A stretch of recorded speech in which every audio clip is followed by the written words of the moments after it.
Mosque of Winston-Salem. He is also the ICNA Vice President for Social Justice and Civic Engagement, an illustrious resume. And he's also a board member for the Institute for Dismantling Racism, among also the founding member of Muslims for Social Justice.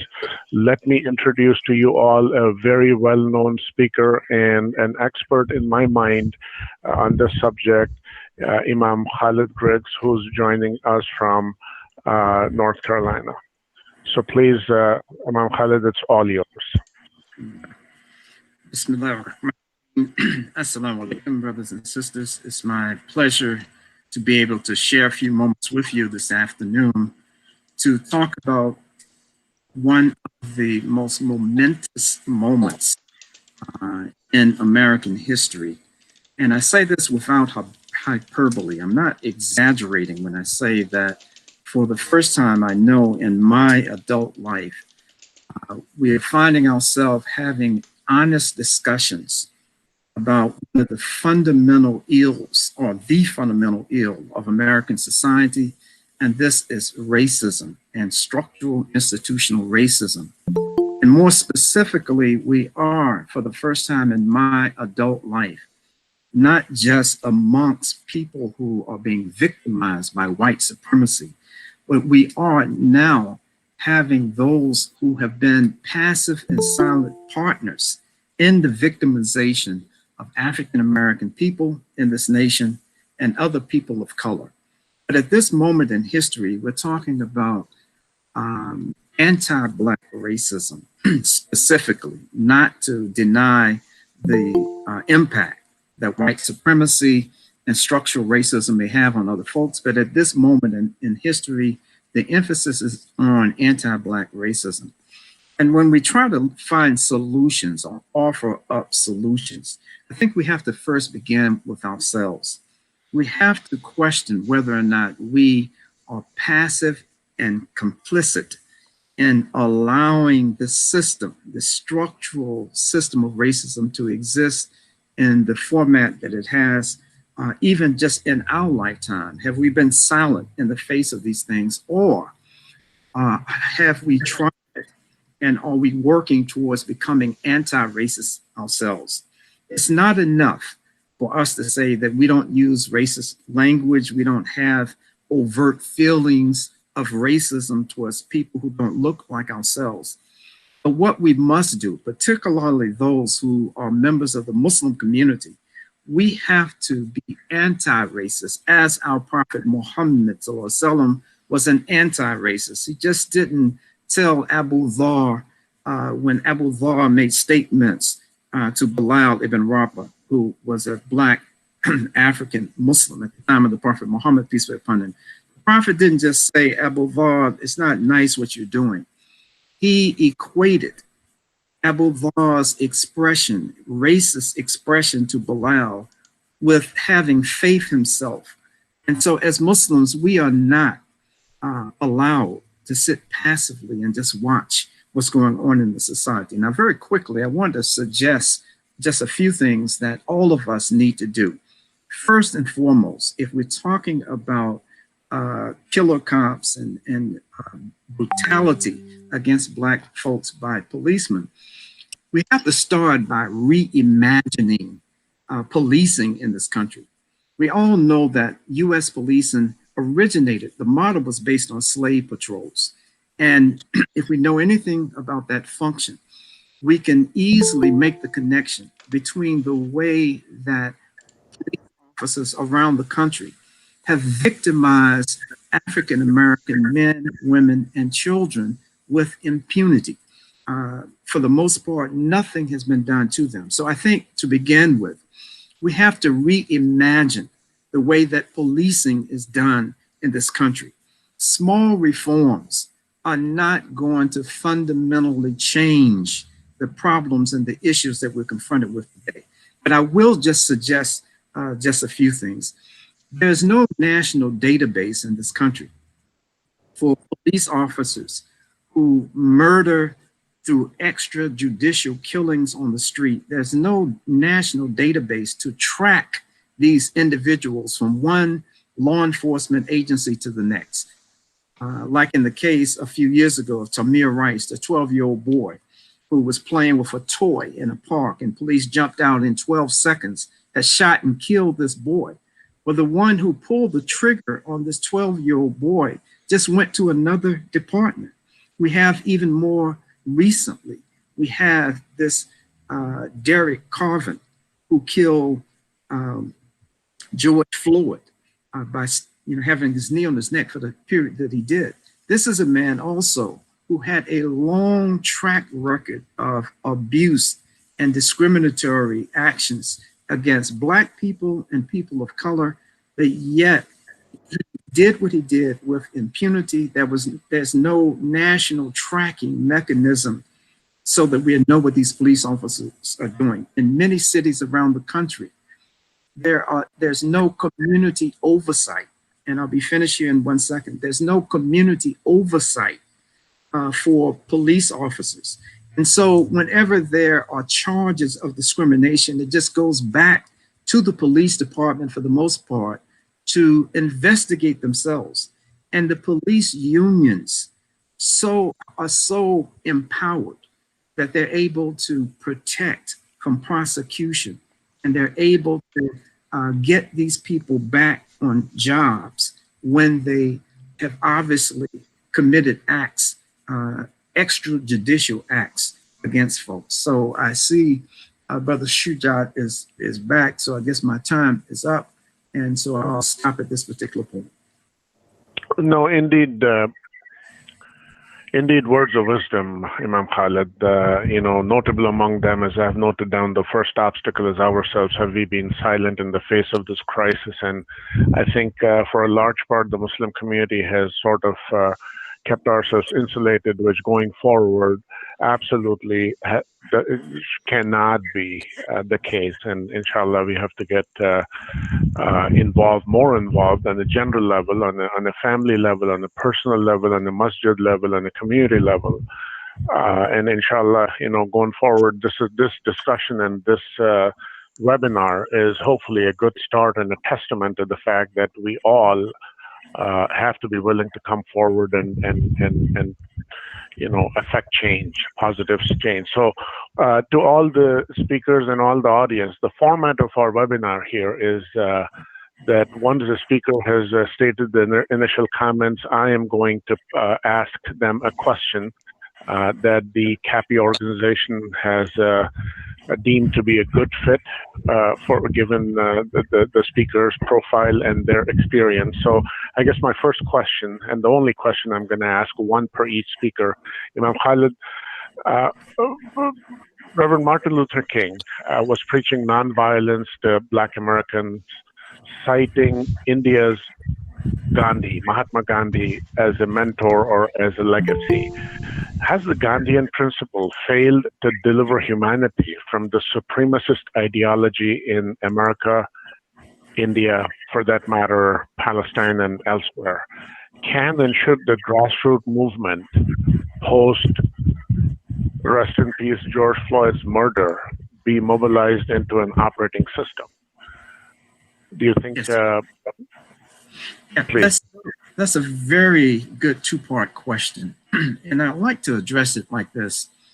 First and foremost, not only the non-violent philosophy that was espoused by Dr. Martin Luther King Jr.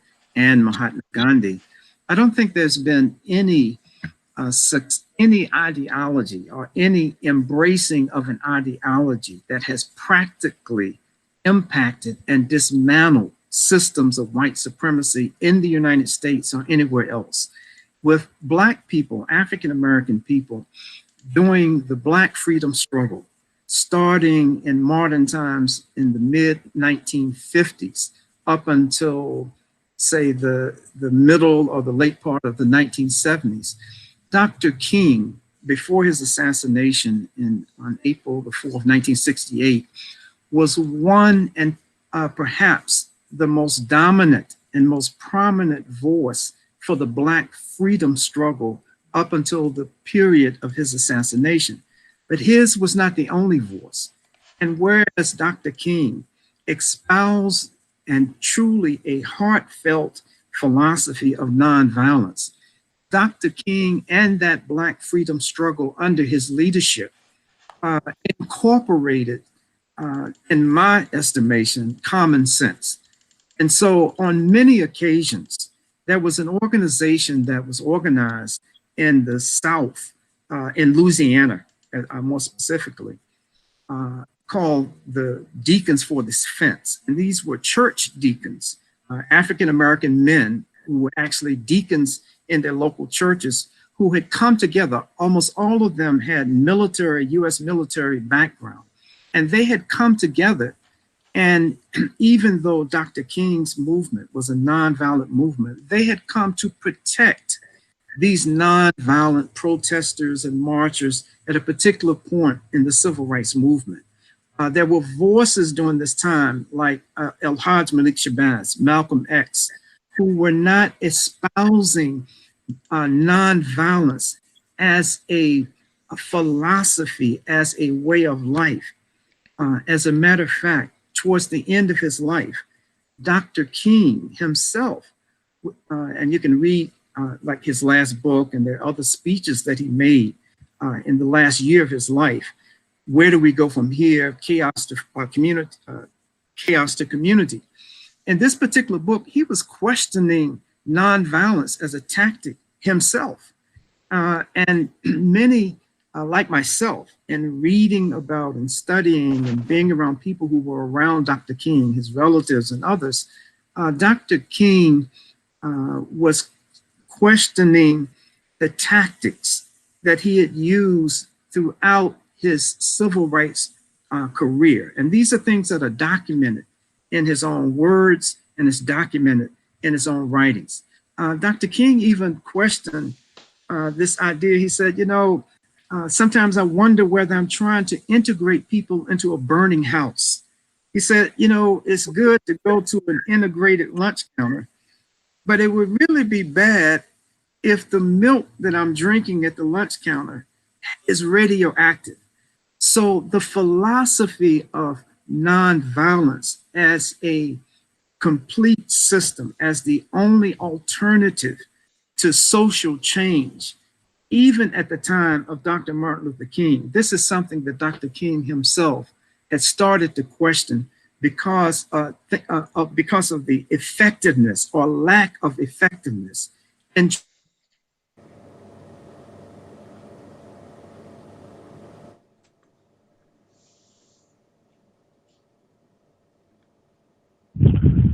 It looks like we have some technical difficulties. Imam Khalid, your voice, neither your video is coming through to us.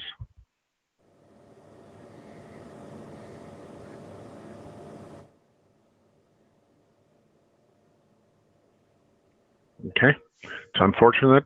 A very good, deep philosophical answer, and unfortunately technology has to play spoilsport in this.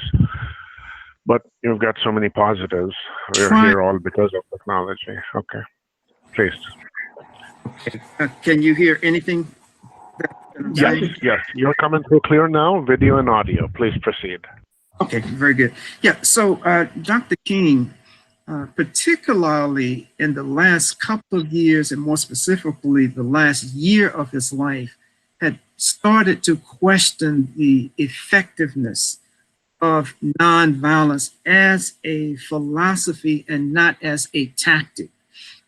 In my humble opinion, in my analysis of this Black freedom struggle and Dr. King, even looking at the struggle in India, when Gandhi, not the political head, but was perhaps the most influential voice at a particular time when India was trying to cast off the British colonial rule there in India, that but Dr. King's embrace of nonviolence at the end of his life was an embrace of it as a tactic and not as a philosophy. And to me, in my humble opinion, it's very similar in the way that we as Muslims are prescribed in Islam, how we look at the issue of struggle, fighting and struggle and peaceful protests against opposition. For 13 years of the mission, as we all know who are Muslim, 13 years of the Prophet Muhammad's life, it was a non-violent. There was no organized, there was no group physical assault or physical action taking against those who were opposing them and hurting them, these kinds of things. But for the last 10 years, when the Muslims from Allah had the authority from the divine to fight those who were fighting you, then the underlying philosophy of nonviolence was now turned into a tactic that when it's appropriate, when you're not being attacked, when the conditions are right, then you need to defend yourself, and you need to. This was a part of the movement of Islam under the Prophet Muhammad, peace be upon him. And I see parallels that where nonviolence is a workable tactic, but not necessarily a philosophy of life, that nothing can be done in opposition to those who are being oppressed outside of the exercise of nonviolent tactics. Awesome. That was a quite deep topic and a lot of philosophical stuff in it, but do appreciate you sharing your thoughts with us in answering this quite honestly a very deep and philosophical question. So thank you again. Brother Shuja, let me just give me 1 minute to address the second part of the question. And sure. Can and should the grassroots movement post Mr. George Floyd murder be mobilized into an operating system? Is something that from a social change perspective and just utilizing dynamics of social change, this is an ideal. This is definitely something that we would strive for. The implementation is another story. This has been a very broad-based cross-ideological and religious, socioeconomic. This has crossed all of those barriers. This has truly been a fusion movement of people coming together from all walks of life to decry what happened not just to Mr. George Floyd, but what has been continually happening to Black people by police, what's happening in the courts, what's happening with mass incarceration, as aspects or elements of structural racism in this country. So ideally, this is definitely what we would want. I don't know, I haven't seen it happen in recent times. Maybe this is the time when all of us can stay together. I've asked him to look into the chat message, but I think it's better coming together as a sunnah, as an operating system for those who are protesting this type of injustice in this country. Right. Okay, thank you. Thank you. And for the rest of our audience, please hang around. Once we're done with all the speakers, we will have a Q&A session. I'd also like to remind everyone that in the comment section, you can post your question, and our moderator, myself and Masood Bhai, Mr. Masood Rab, we will try to get as many comment questions lined up and presented to the speakers to get their thoughts and comments on this one. So, and also please, I encourage everyone to go back and seek answers to these questions as well that we're asking the speakers. Write them down, and inshallah, hopefully this should give you some food for thought as you go about doing your research on the topic as well. And this is for all of the attendees as well. So moving onwards, we're running a little short on time, but we have, alhamdulillah, enough to go through. My next speaker, and I again thank him for joining. He is someone who's a star on the Detroit scene. He's a tireless advocate for civil rights, human rights, and justice, proven leadership skills, bridge builder in the community of diverse ethnicities, a spiritual and intellectual counselor. Don't have enough words to state all of his achievements, but I have seen him in person be the moderator for the American Human Rights Council annual banquet that happens, I'd like to present to you none other than our own Michigan Imad Hamad, Imad, please take it on from here. Well, thank you, brother, and thank you all for the guest speakers and the audience, those who are on the call, as well as who are listening to us at large. I would like to start by noting that George Floyd murder and senseless crime came to reaffirm our common humanity and came to affirm that racism is a universal challenge. It's part of every makeup, part of every society. There is no place that can be free of racism.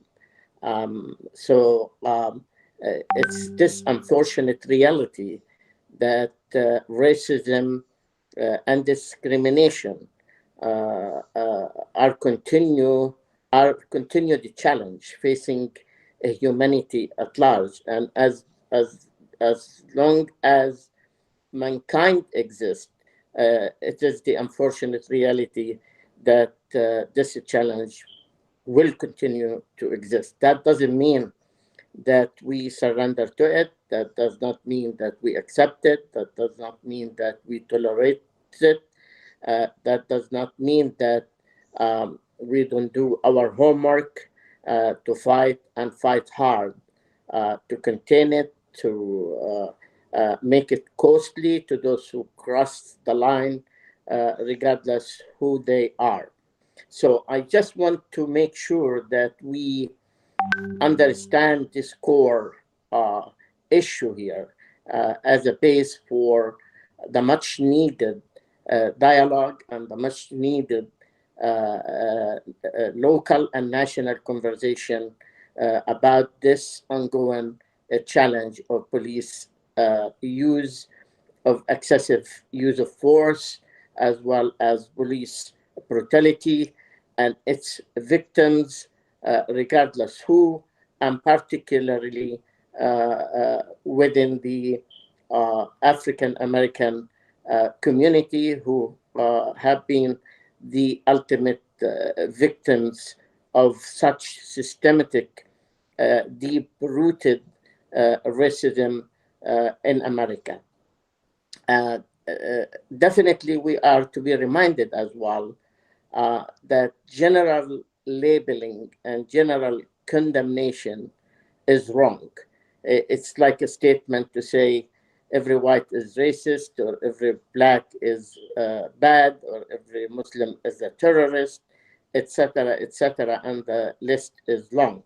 So we cannot be driven by this notion of general condemnation, even against police at large and law enforcement at large. There are many good, honorable law enforcement officers who, at the end of the day, doing their job honorably. They are the first responders that we call on when we face issues, safety and security challenges, not by the name of the bad that do exist and been existing as part of this pre-existing culture that made it to grow and grow and grow, that reached this level that we're facing at this time. But at the same time, we cannot doom the notion of partnership and the notion of dialogue, as hard as it is, as frank as it is, no sugarcoating to the issues and no sugarcoating to the real problems that we are facing when we talk about police brutality as one of the most challenging police practices in America. And by the way, even the technique that the police used that led to this senseless killing and murder of Mr. Floyd, it's a technique that's used by police agencies across the world. So it's not just limited to America. As one, it is the unfortunate reality challenging police that police work is in America. And by the way, it's not one standard that the police is subject use to the localities led to the senseless legislations and laws and regulations. That's why you see some states legalize these techniques and some states do not.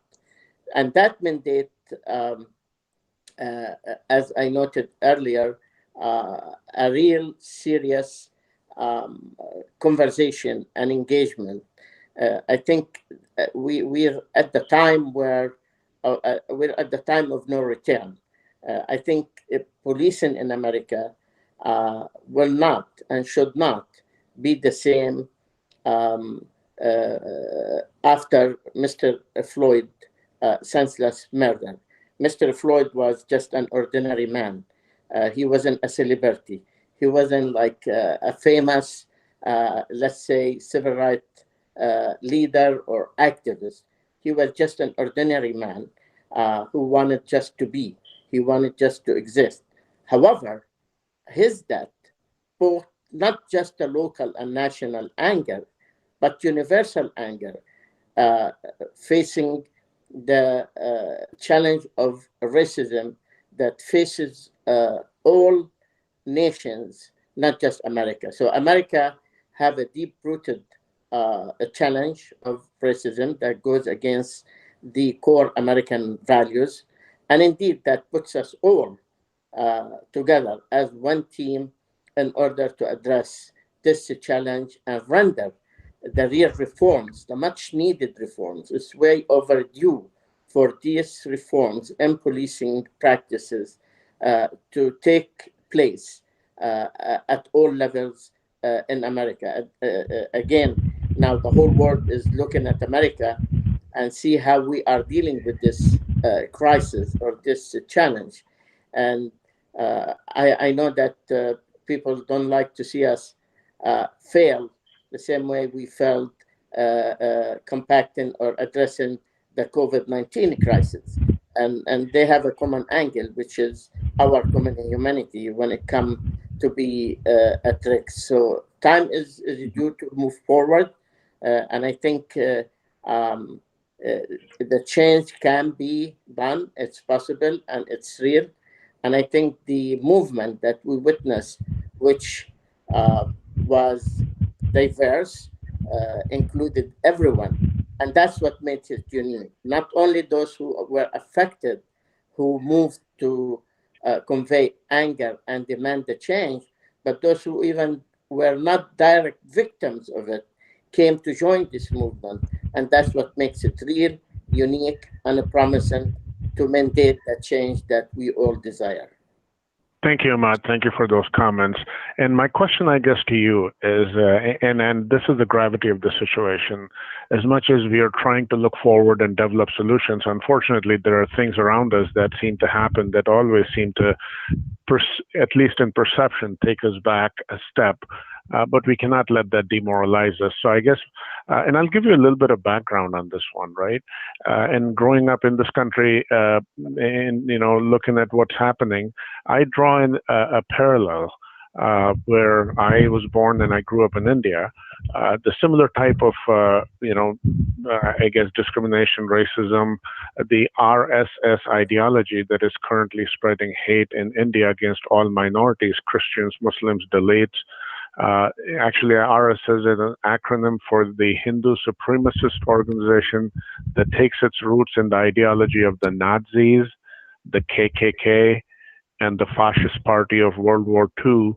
And in current modern times, these ideologies in India are causing hundreds of lynchings of religious minorities. The political wing of this RSS is the BJP, and they won enough parliament seats that enabled them to form the government. So that's over there. But they have exported their brand in their foreign wing, which is called the HSS, Hindu Swayam Sevak Sangh, and that's a Sanskrit name. The HSS is an acronym, which has a similar ideology of hate, and they have been able to establish 172 local chapters in USA, including four in Michigan, and this is a factory of hate. So as much as we are trying to overcome and look solutions into our existing problems, our problems seem to, at least, some known and some not as well known. So my question to you is, can the American legislature use political and diplomatic pressure to provide relief to religious minorities in all countries from religious-based oppression? Can these surrogate groups of these ultra-right fascist parties like the HSS that are setting up shop in America, shall they be banned? And will that set up a good precedent to say, hey, discrimination, overt, explicit, declared discrimination by someone as their, a modi of operation? How do we go after such organizations? Well, as I said, racism, hate are universal. And that's why when we talk about the human rights, we cannot be selective about it. We cannot be optional. Human rights are human rights that are applicable to every human being, to every nation on this earth. Human rights are God-made rights, not man-made rights. And every human being should be entitled to these basic human rights of respect and dignity. Now, in India, definitely, any form or shape of ethnic cleansing and discrimination and racism and bigotry and aggression and oppression of any minorities is condemned and goes against the international law. However, we live in an era where hypocrisy and double standards is the rule, is the norm. It's this international power engagement and agendas, which, for example, if we were to witness such crimes against humanity, against minorities in India, against Muslims in India in particular, the world turned their back and try even to justify it by the name of the political interest and the political agendas. Look what happened in Rwanda, Burma. Look what's happening in Palestine. Look what's happening in many parts of the world. So it's that notion of double standards where, unfortunately, those who are on control, they define that aspect of the human rights as it serves their political agendas. Definitely, any extremist group, any group that advocate for hate, any group that advocate for violence, any a group that carries such political manifests should be outlawed and should be not allowed to have any form or shape of freedom of even expression. I know that freedom of expression is a basic precious right in America. It's part of our Bill of Rights. We pride ourselves with it. But there is that fine line that freedom of speech and freedom of assembly or what have you are not just a blind process. They should come with responsibility and conscience. So, yes, we have to name things as is. We have to name it by name. We cannot sugarcoat it. So it's appalling. However, we have to admit that these giant powers that control the political game, they pick and choose, and they become to be selective. So what I see as, let's say, a great political organization or a great political movement, it might be seen as the devil, while the devil is seen as an angel in their eyes. So this is part of the challenge. Definitely, that puts a big responsibility on all of us, how to better engage and how to advance our engagement to create better understanding, better awareness, and that engagement should take course at all levels with fellow different communities as well as elected officials at all levels. Indeed, the political pressure, indeed, if we were to compel our legislators on a state level, on a Congress level, that helps a lot. The political statement helps a lot, although sometimes it's just a political statement that many times does not carry any real political power or substance to render the change, because at the end of the day, it's mandated to these high-level, up-level political agendas. And here, we have to name it as is. The U.S. foreign policy is not being, it's not a policy that is fair and balanced when it comes to these issues. Yeah, thank you for those words of wisdom. Imad, we will come back to you after the session. All the speakers are done, and we will start with some Q&A afterwards. I'm going to move on to my next speaker. The next speaker is local to Detroit, Michigan. Mark Crane. Mark Crane is a well-known personality around the Detroit advocacy and political scene. He's a digital strategist and community organizer with national experience as well. After running a web development firm, Mark led communications at Chicago Inner City Muslim Action Network and then ran several digital programs at Obama 2012. He's also the co-founder of Empowered Change, a rapid response campaigning organization that mobilizes Muslims and their allies, as well as the executive director of Dream of Detroit. And that's the poster that I see behind you, Mark. It's coming through clear. Awesome, good placement. Mark has worked on successful campaigns to prevent U.S. military intervention in Syria, expand Medicaid access in GOP-led states, and take down the Confederate flag in South Carolina. So with such an illustrious resume, without much of my further ado, Mark, the stage is all yours, sir.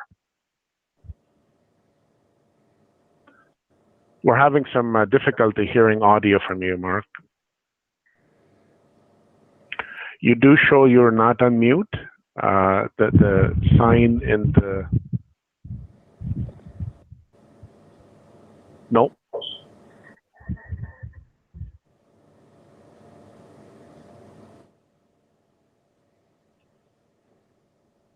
Can you hear me now? Yes, we can. Great. Too many webinars, too many input sources. Please forgive me. Bismillahirrahmanirrahim. Alhamdulillahi Rabbil Alameen. Wassalatu wassalamu ala Rasulillah. Assalamu alaikum, everyone. Peace to all of our guests. I'm very grateful to be here with y'all this afternoon. Very grateful for the words of Imam Khalid and our brother Imad and the other speakers that I'm eager to hear. So I will try to keep my remarks brief, inshallah ta'ala. As a brother Shuja mentioned, I do a lot of my work here in Detroit, in particular with our organization Dream of Detroit, which has been trying to combine community organizing with community development to revitalize our neighborhood here on the west side of the city. And if you're familiar with Detroit, we're in an area anchored by the Muslim Center of Detroit, which has been here for the last 35 years or so. I also do some work nationally with a group called Move On, which maybe many of you are familiar with. We're a national membership-based organization. So I'm sort of bringing both of those lenses. But I want to start, really by talking about Detroit. And this has been a really, interesting moment that we've been in since the murder of George Floyd. And it's been incredible, frankly, to watch the Muslim community response in particular, but folks across the board, obviously. There was a couple of studies that came out last week, one from Kaiser and another, I think, from an entity called Navigators, that showed somewhere between 17 and 25 million people have been out at live protests since the murder of George Floyd in this country. 17 to 25 million people at live protests. So that doesn't even include the webinars. That doesn't include all of the political education that people are doing at home. That's people out in the streets. I mean, this is really perhaps the biggest protest moment in our history that we're living through right now. And it's incredible. And so it's been interesting both to see the Muslim community talk about anti-racism work and the work that we need to do to rid ourselves and our cultures of racist ideas, but also to see us talk about racial justice and what does it mean to impact policy right now, and what should our priorities be when it comes to policy. So in that spirit of racial justice, I'll frame my remarks today. So again, Detroit is a really unique situation. In the city of Detroit, we've had Black political leadership for a very long time. We're a city that is 85% Black. We elected our first Black mayor in 1972. And Coleman Young, our first Black mayor, largely ran on a police reform platform in 1972. A lot of folks don't know that there was a unit in the Detroit Police Department called the Stress Unit, which was notorious for brutalizing people, an all-white police unit that was notorious for brutalizing citizens in Detroit. And what we find is that when you look back at the 1967 and 68 rebellions across this country, a full half of them, the immediate preceding moment before the rebellion launched was an act of police brutality, right? And so when our first Black mayor comes into office in 1972, running against police brutality, that leads us to this moment in time today where Detroit's police force is actually 50% Black, 56% Black, right? Compare that to something like 21 or 22% in the city of Chicago, 15% in New York City. So we live in a city that has been confronting police brutality for a very long time, a city that has seen significant reforms to its police department, and particularly to the demographic makeup of the police department. And yet, despite that political control, despite the fact that we have a police department that looks more like the people that it polices, right, we still have systemic issues, even with our police department. And so I'm reminded in particular of two people who I'll name, one being a brother named Abdullah Abdul Muhammad. Locally, he went by the nickname Abdullah Beard. And he was killed in 2018 by the Detroit police when they were issuing a search warrant at 4:30 a.m. and stormed into his house and found him laying on the couch. And he was armed, as frankly as he has a right to be in his own home. And we won't critique what folks do to protect themselves in their neighborhoods. But the fact that this was a search warrant that was issued and executed at 4:30 a.m. That the brother was caught off guard, that he was not the subject of the warrant by any means, that he was simply a person in the property and was killed on the spot by an over-militarized police force.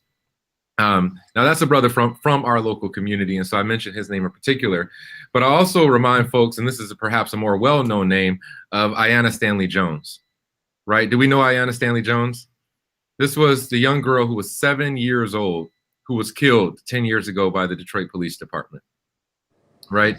And what's so tragic about this particular scenario is, again, of course, they were entering the home in pursuit of someone that had nothing to do with her.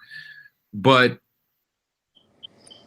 this raid was being filmed for a nationally televised TV show, right? Maybe you've heard of Live PD on A&E. And so what we have here is this sort of unholy relationship between police departments all across this country and Hollywood that further exacerbates the problems that we see with the departments in the first place. Because what's happening if you're executing a raid and you've got a television crew from a national show following you, right? There's extra posturing, right? There's an extra sort of macho, machismo, we might say in Spanish, right? This is extra sort of, you want to look good, you want to show off. And what you do is you put on your best army face and you go in to put on a show of force, and all that show of force, you kill an innocent 7-year-old girl. Right. And this was a case that it was only a year and a half ago that this family saw any sort of closure from the murder of this young woman with a settlement with the city. And we know that that isn't real closure for the taking of a child. So I mention those things in particular because I'm proud of the legacy of Black political leadership in the city of Detroit. And I think it's made a significant difference in how folks live in our city. And yet, and still, it's not enough to challenge a police system that is problematic to its core and from its founding. And Imam Khalid talked about the slave patrols in the South. And we know that in the North, modern police departments, in the mid 1800s, were putting down labor revolts, basically, right? So the history of policing in this country is one specifically designed to police Black bodies and also to police poor folks in general. And that's in the North and the South. And so, when we talk about police reform, the phrase of the moment is defund the police, right? This is the call that we've all heard. And I think across the country, organizers have done an incredible job of keeping us focused on this main clarion call of defunding the police, right? And here in Detroit, with folks with organizations like the coalition called Frontline Detroit, what they'll say is not just defund the police, but defund the police and refund the people, right? Because that's the second part of the concept that folks get hung up on, this idea of defund the police. In Detroit, we know very well Betsy DeVos, right? She's our national labor education secretary now. But if you're in Michigan, you know the impact and the reach of the DeVos family. And for decades, from their perch in Western Michigan, they've been attacking our schools in the city of Detroit. And Betsy DeVos said, we're going to defund the Detroit public schools. And I promise you, you didn't hear nearly as much outrage behind her saying we're going to defund the Detroit public schools as you've heard when people say we're going to defund the police. But we have to, sometimes we have to adjust our messaging if it isn't nuanced enough for folks at the outset. And so we're not just saying defund the police, but refund the people, because we're talking about a reallocation of resources into methods that really serve public safety in our communities, right? We're not talking about just defunding the police immediately with no replacement, or with no increased mental health services, or with no community response teams that could go into neighborhoods instead of armed police, right? We're talking about moving those funds into alternatives that we know will keep us safe. So I'll start to wrap up my remarks here by just saying, we know that the police don't keep us safe. And again, Detroit is an example of this. In 2002, Detroit had 4,200 police officers. Today, because of budget cuts due to a shrinking city and other reasons, we have 2,000 police officers. In 2002, we had 2,057 violent crimes per 100,000 people in the city of Detroit. In 2018, we had 2,008 violent crimes per 100,000 residents in the city of Detroit. So in a 20-year span, we reduced the police force by half, and violent crime did not go up at all, right? The proof is in the pudding that we don't actually need police in their current form to keep us safe. And this is the reason that we stand fully behind this call to defund them and to refund the people and to move those resources again into services that actually support us. So in the interest of time, I'll wrap there and, again, appreciate everyone's participation this afternoon. Yep, Brother Mark, the question that I have for you goes in line with the questions that were asked earlier, is that, as the saying goes, if you have a question, ask an expert or someone who's well-versed with that field.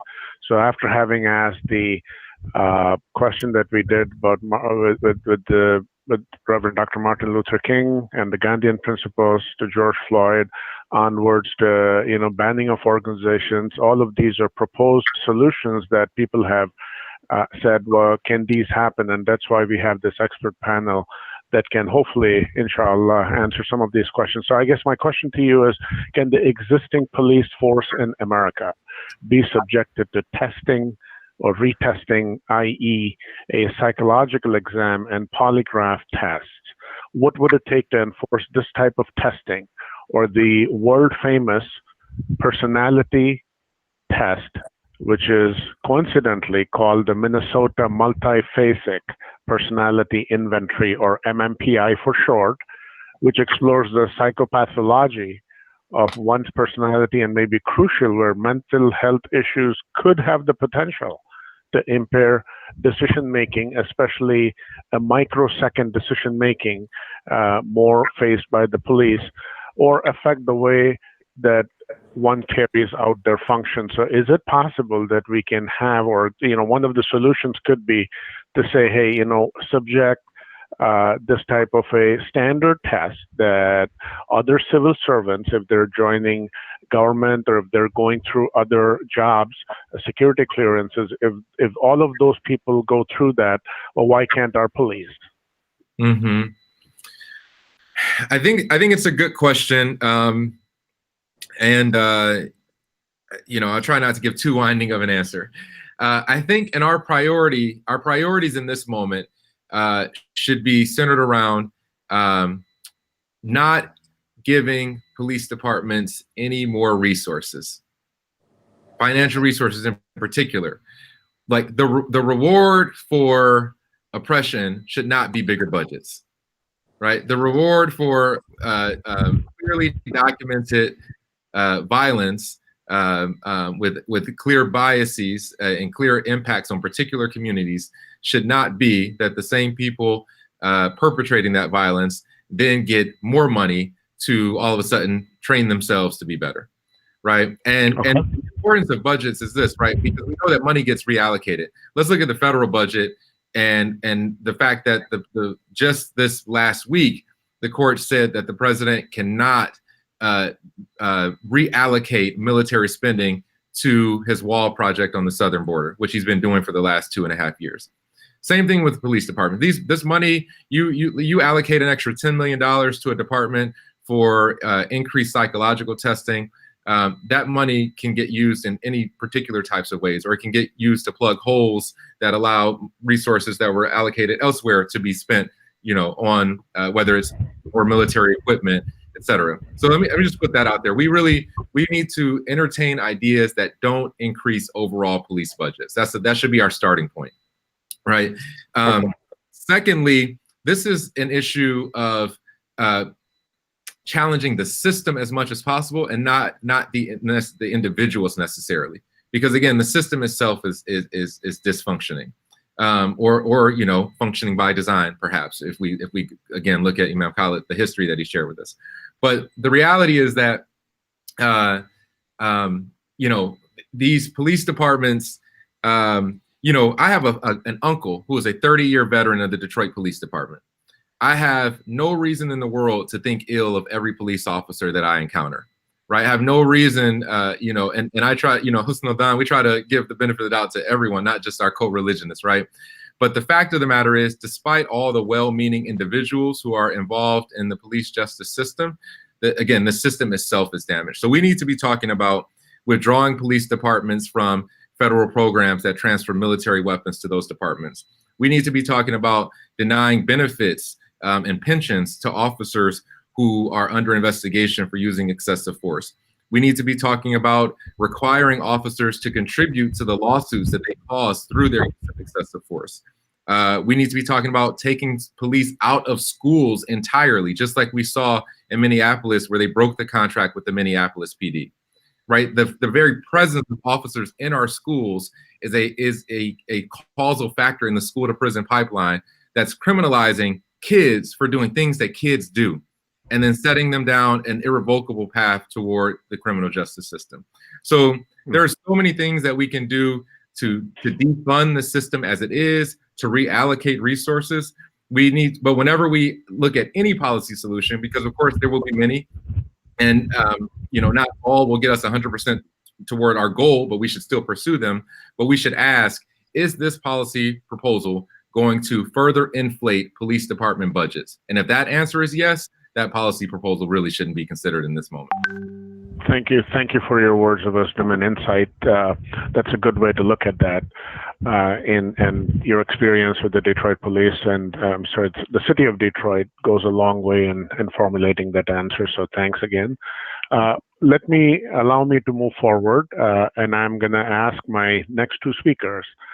We are over the allocated time, so I am extremely apologetic of the fact that we have run a little bit over time.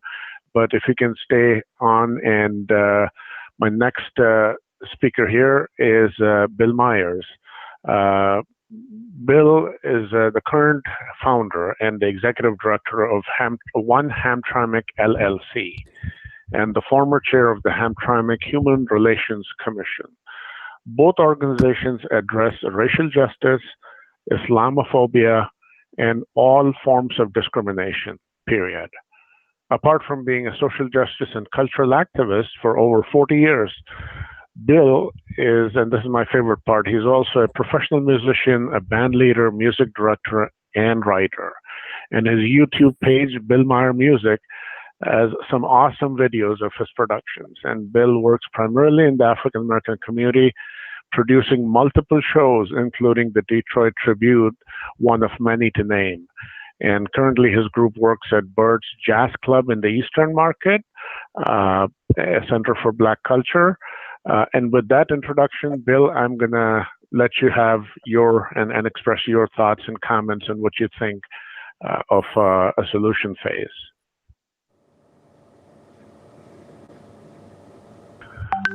Bill, you're on mute. We can't hear you. Mute. Okay. Can you hear me now? Yes. Yes. You can hear. Okay, fine.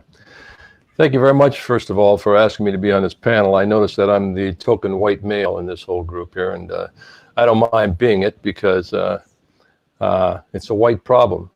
Racism is a white problem in America, which is a white power country.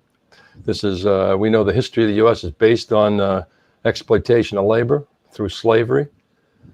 And we also know that we created settler colonialism policies by killing natives that lived here, stole their land, and we're still doing that. There's still a white power structure all these years. So it's not surprising that racism is an element of that, because it's a tool to help divide people and keep people fighting each other and not working together. So what's happening right now in history is a very important stage, because people are coming together again in history on massive scale to make change in the United States.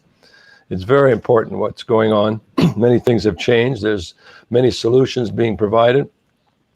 But I just want to, before I offer some solutions, and I appreciate the comments from the previous guests.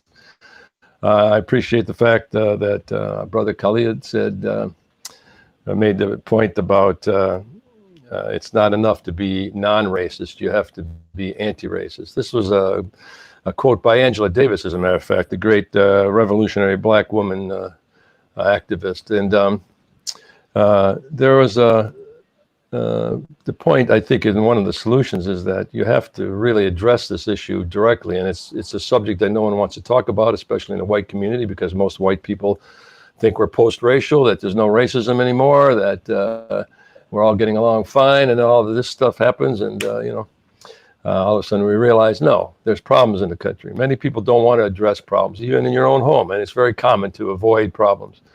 But the definition of racism, first of all, I think we should check here, because recently there was a request to change the definition in the Merriam-Webster dictionary. I don't know if you're aware of that. Racism is a system in which a racial majority is able to enforce power and privilege over another race through political, economic, and institutional means. That means people who are not white cannot be racist. They can be prejudiced. Reverse racism is a myth that doesn't exist. It's a prejudice with no power. Racism is prejudice plus power. When you are white and you have power in the country, you have power over other races. And that's what racism ultimately is. So when you hear about Muslims who are racist, there's no such thing as that. They're victims of racism also, by the way. But anyways, I want to get to the point of the fact that the police in our country, and in most capitalist countries, are just enforcing the arm of the government. In most countries, this is their role. They're tasked with maintaining the status quo. A country, especially in this country, which is rife with injustice and poverty and racism. The white power structure that rules the country through banks and corporations is by its very name racist. When you say white power, that's a racist concept. And it's still as strong even though people thought Obama's presidential period would solve this problem, and that now that blacks can be a president, that we don't have racism anymore. So some people are trying to reform the system, which I personally don't think can be done adequately.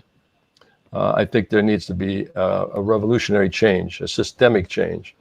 But in the meantime, let's go with the reform approach, which most Americans want to try until they find out it isn't going to work. Some of the solutions I propose are that on a personal level, that we talk more about racism, and we talk about race, and we talk and learn and read about black history, about white power, about white privilege. We have to not be colorblind. Everyone thinks that's a positive feature, to be colorblind. We have to be color conscious. Colorblind means to think that everyone's the same and we all shake hands and kumbaya, and we don't look at the problems. We know people are defined by their color, and we should be color conscious. We have to make close friends with people of color, people who are discriminated against. You have to understand their culture. You have to understand their people. You have to be with them. You have to feel their situation. Even though you can't change your own color or your own ideology or ethnicity, you have to try to understand other people's situation.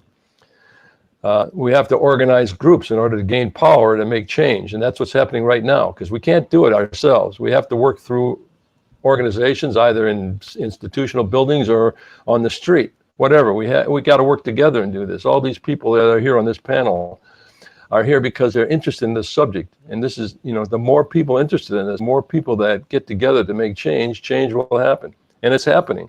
There are things happening, many changes going on right now. So we have to talk about what is going to be the process of creating change. After this is all over, will it be another fad? Will we just go back to the same old racism that we always had, or are there going to be substantial changes? There's been demands made by the Detroit activists that are listed online, many of them. They're great ideas. I'm not going to try to list all of their ideas. The people in Seattle, and the CHOP district in Seattle has a lot of ideas on how to fix this problem. We have to, we also have the Minneapolis demands, and they abolished the police department recently. The council voted to get rid of it and refund into social programs for creating a department of community safety and violence prevention. New York City just diverted $2 billion out of the police department to be put into social programs. This is amazing changes that are taking place. The statues are being taken down, racist Confederate statues. Streets are being renamed. All sorts of things are being done now because of the massive protests. It would have never been done when this is, there's been protests for decades, and not major changes have been done because it hasn't been a powerful enough force. But now there is a time when we can make great change. So solutions that we've heard about are like a public oversight commission that would be overseeing the police department, if there is a police department. Where it would be, this commission would be free of police and government influence. It'd have to be by the citizens. There's a book called, I listed several books in the chat. If you're interested in some books, which I consider really relevant to this discussion. There's a book by Alex White called, Alex Vitale, V-I-T-A-L-E, called The End of Policing. And it explains exactly what the role of police are and what can be done to change. There's a book by Tim Wise called Colorblind. He's one of the greatest white anti-racist activists. He's written many books about racism. Colorblind is a great one. The New Jim Crow, we all know about. Michelle Alexander's great book on mass incarceration in a post-racial society, supposedly. But another book I want to recommend that really lays it out about the history of America and how slavery played a major role and how most people don't realize what side the slaves were on during the Revolutionary War. It's called the Counter-Revolution of 1776. When our country was formed, many black slaves went on the side of the British because they were promising the end of slavery. There's so many revelations in that book, Gerald Horne, H-O-R-N-E. So Just those books alone will provide many ideas on solutions to this problem. But I just want to mention a couple more, and then I'll finish. Obviously, we have to demilitarize the police forces if we're going to have a police force. What's happened in the last 40, 50 years, and this is what Alex Vitale made a big point about, is that demilitarizing or changing the police color or diversity or training or anything is not the solution. The problem is in policing itself. The role of policing, the job of policing is wrong. It's been very militarized. Many reasons why it supports the status quo. And if you support the status quo, you're actually enforcing laws that maintain injustice that exists in America against homeless people, against the people who are mental illness, against drug users and other social ills that should be resolved by special therapists and other people, professionals that should deal with those issues. So those are just the tip of the iceberg of what has to be changed. We have to change the broken windows policy. I don't know if you're all familiar with that idea that, clutter and litter and people sleeping on the streets and all that creates a negativity in the city. So you have to enforce laws against those people because it's going to just make the whole city go down. And that's caused a lot of attack on minority communities. We have to stop the infiltration in Muslim communities where the FBI, I mean, this is a common, well-known fact that the FBI is infiltrating Muslim communities for terrorism, for terrorists. We have to have transparency on public expenditures on police expenditures. We have to know what's being spent on police, in what way and for what, so that we can address those and make changes. Rather than just blatantly say, stop funding police and just put everything over there. We have to know more about where the money is being spent. There's so many things that can be done just so many solutions. So I just want to put those out, and thank you. Thank you, Bill. And let me ask you one quick question, if you can answer, take a real brief time to answer this one. Would introduction of race relations curriculum in middle or high schools all over the country, do you think it'll be instrumental in cleansing the young minds for an improved understanding and harmony among the different races and ethnicities? And, what do you think about that? Well, that's my first point I made, was we have to talk and read and understand about race and other people's cultures, for sure, starting from birth. I mean, when you see a child being raised, there's a movie about this, I forget the title of it, but in the white supremacy group out in Montana somewhere, they raise their children from day one to hate black people, to hate Jews. I mean, it's like before they can even think. You have to start when a child is born to treat them, to educate them about harmony and working with other people and accepting everybody for what they are. So certainly by the time you get to middle and high school, absolutely, it should be in grade school, everywhere, at home, in businesses, everywhere. We have to teach about race relations and history. The more you can learn about it, the better sympathy we can have for each other. Awesome. Empathy. Thank you so much, Bill. Thank you so much. All right, we're running tight on time, and I'm going to proceed to our next speaker. She is an attorney from the Metro Detroit community who has been practicing law for the past decade. She now has decided to run for public office of the Macomb County prosecutor. And this county's office over the last couple of years has particularly been in the news as being, plagued by corruption, male-dominated. She aims to bring honesty and trust back to that position. So welcome to Ms. Khalil, Saima Khalil, from the Metro Detroit area. You have heard our speakers and some of what we think are the CAPI members and other contributors to CAPI's wide audience that we have in Michigan and nationwide. The questions that they posed, and we tried to formulate those questions, narrowed them, and clubbed many questions to form a similar one, and we have been asking our speakers so far. So I'd like you to maybe, reflect on a couple of things that, notably, you might have heard that are impactful or at least appeal to you? And then also from a legal standpoint, from a jurisprudence standpoint, what are our options in this case? And I know that's a very big and loaded question, but I'm sure you can do justice to it. Thank you. Good afternoon, everyone, and thank you so much for giving me the opportunity to be present this afternoon with you. And I'm an attorney. I've been practicing in Macomb County since I've gotten my license, heavily in Macomb County. There is very little minority representation in the legal leadership community in Macomb County. So you can imagine the challenges that individuals face when they come out here to practice law.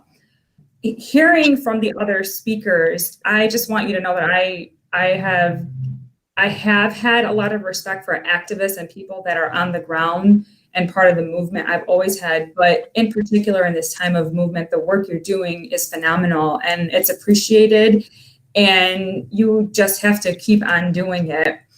One of the things that stands out to me from what I'm hearing from the speakers is the community's voice is not being heard. And the community is basically consisting of us as voters. And so many people are discouraged from the voting process, and it's completely understandable because oftentimes when we are looking at our ballots, the people who are running are people we may be familiar with or heard of or read about, and they're not individuals that we may necessarily want to vote for because it's part of that same system. So that's very frustrating it's frustrating for me as a voter, and I've learned in this process of campaigning that it's very something that a lot of people are troubled with, the people that they vote for. So when I hear people complain about the not having their voice heard, it really concerns me because at the end of the day, you're a public official owes a duty to the public. So people that are in these positions are not doing a very good job of including the public voices in their administration. So in my situation, so in the office of the public prosecutor, that role is so deeply tied to the community that to essentially exclude the voice of the community, to not want to sit down with the community, to not hear the concerns, to not get the community involved and hear their suggestions is baffling to me. So I've heard some of the speakers refer to like an oversight board, and I'm looking at the timeline of when things happen. And so the passing of Mr. Floyd happened in May, and there's conversation going on in my county at least, but I don't know really what has been done. I've heard at different events I've gone to conversation about, we hired this many minorities, and that's not resolving the issue. There's a systemic issue of racism embedded within the legal community. And it's incumbent upon us as a community to get this out. And I know that some people think that the system we need to dismantle it entirely. That's a huge conversation to have. But the starting point for me is I would have liked to see an advisory board or some kind of oversight board started yesterday. There needs to be community representation on this board. There needs to be defense attorneys on this board, and that brings the voice of the community to the office of the prosecutor and express the concerns of the community and get the prosecutor's office on board. There is absolutely no reason why the prosecutor's office isn't doing something like that. And it's up to the community actually to make this happen. These are guidelines that come from the American Civil Liberties Union. And I would hope that in the very near future, we have this type of a board set up and having some sort of a monthly or a quarterly meeting. The other thing I think that would be very valuable from what I'm hearing is having, so I think what the research shows is that minorities are disproportionately charged. They're charged higher from prosecutors. They're charged more aggressively, but we don't have good data on that. So from a prosecutor's office perspective, Why aren't we putting this information together? Let the public know what's going on. The public has this information. We can sit down and have a conversation about it. The public has a right to know what the policies and practices are from the office of the prosecutor. And the more secretive you try to make it, the more you're angering the community. And that office, it belongs to the community. It doesn't belong to the select few and their friends. It belongs to the public, entirely to the public. So when the public stands up and says, we want this information, the prosecutor's office needs to be on board. The prosecutor's office is part of the problem. If they're not willing to give this information, if they're not willing to sit down, this is where the community's voice matters so much. I have to talk about voting because I believe voting and marching, you need a combination of that to get that change happening. If they're not making decisions that are in the best interest of the community, then people have to get up. People have to march. People have to get involved in that process. And I strongly encourage everyone to do that. The Office of the Prosecutor, there was a 1972 case. It was called Giglio versus the United States. And it was just want to make sure I'm clear on this. There needs to be accountability from the prosecutor's office. So when you have dishonest police officers, okay, and not all police officers are dishonest. I'm not saying that. I know one of the speakers earlier talked about not every white person, is a racist. I'm not talking about that. We're talking about some bad apples that taint a department, and then there's a culture that gets created that is not doing the right things for the community. If a police officer engages in dishonesty and it reaches the level of like a material misrepresentation or impeachment, the prosecutor's office is tasked with providing that information and making that disclosure. How do we hold the prosecutor's office accountable for this? If it's not happening, how do we hold them accountable for this? This case, it's a 1972 case, but it's still good law. The prosecutor's office needs to turn this information over and make this disclosure. If they're not, who holds them responsible? And this is where I think the advisory board or an oversight committee would be so instrumental in getting this information out. Essentially, it's the public pressure that's needed to get things done, because it's not going to get done if we are just having conversation. The other thing I think I referenced, making sure that the prosecutor's office makes their data available to the public, makes their policies available to the public. Again, there's no reason why that information shouldn't be made available. And ultimately, where we have situations of police brutality, it is definitely a difficult situation for the prosecutor's office to say that they're going to proceed and prosecute a police officer that's engaged in brutality, but that's what the prosecutor's office is tasked to do. Nobody is above the law, right? So those are just some of the things that I've come up with, and also in combination of listening to what was shared by the other speakers. So hopefully that's information that we can work on. And I really strongly emphasize the importance of an advisory committee and oversight committee. I think that could be impactful fairly quickly. Awesome. Thank you so much. Thank you for that insight that comes from someone who's in the field and as part of the system and looking to be in the system and influence change from within. So with that, I believe we have run out of all the allocated time. If we need to have a follow-up session, whether another webinar or another in-person session at the Detroit or Michigan level, CAPI would be honored, privileged, and happy to be able to facilitate that. If there is one that's happening, please let us know so we can hopefully be of value add to that discussion, join that discussion, and be a contributing member. Again, Coalition of Americans for Pluralism in India. We are at www.capimichigan.org. So with that list of illustrious speakers with in-depth knowledge, with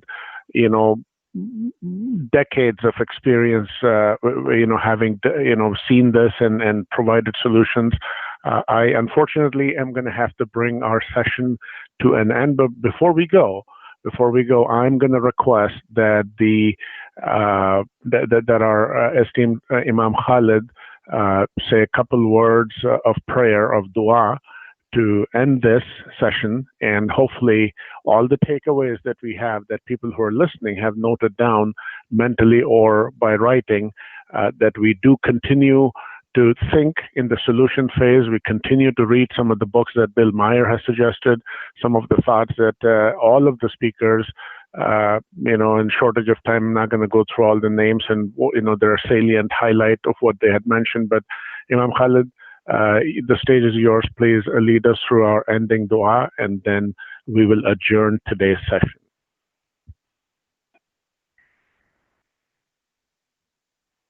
We cannot hear you. Let's take that off. Okay. In the name of God, who is most gracious and most merciful, we come to you this afternoon, knowing that no matter how much we plan, that our plans will come to nothing without your will. And so we ask that the commitments and the ideas that we have be those that are pleasurable to you, that you accept our sincere intention and give us the resolve to follow through in trying to change a situation that has been a part of the American landscape since the founding of this nation. In your name we pray. Amen. Amen. Amen. And once again, thank you so very much for all the speakers. I know we did run over time by about 28 minutes specifically, but this is a much needed topic, a much difficult conversation, and hopefully going forward, we will continue to keep our minds in the solution phase and try to brainstorm and collaborate and synergize with each other to try to affect positive change for what's going on in this country. That I have high hopes. I have extremely high hopes that we will be able to move the needle on this one. So with those last words, again, thank you for all the participants. And I believe there's a conference room somewhere where some people have, some community members have collected and they're listening as a group audience. Thank you to you guys as well. Thank you for all the participants. And most of all, thanks to my technical support team that has enabled this and brought this on. But last but not the least, again, a huge thanks and a warm applause to all of the speakers and your thoughts. Thank you so much. Thank you. Thank you all. Wa alaikum salam. Wa alaikum salam wa rahmatullahi wa barakatuh.